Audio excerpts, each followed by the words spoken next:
I'm here with Wyatt Ewing of the Ice Barrel, and we're just going to talk about breathing this morning. We're going to talk about breathing, stress management, benefits, and whatever else comes up. Sounds good. All right. Sounds good. All right. So, how'd you get started with breathing, and kind of where has that gone for you?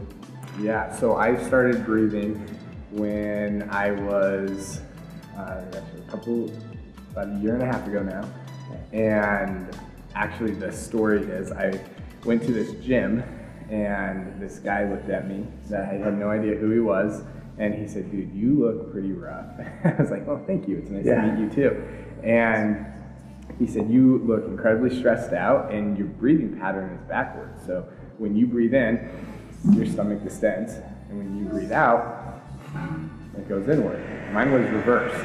So when I would breathe in, my stomach would suck in, and when I would breathe out, my stomach would go out. So I was in this fight or flight mode, just in my breathing in my top section of my lungs.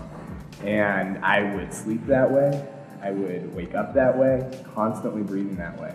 And I would get bronchitis about 6 to 7 times a year. It was horrible.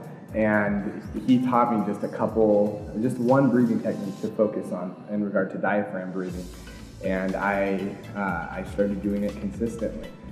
But there were deeper issues kind of under the surface. I was incredibly stressed out with work. I was 23 years old, and I had already bought my second home. I was working a very, very demanding job in the corporate aviation world, and I was just super stressed out, like finances, life, trying to manage everything. And he said breathing is going to fix all that.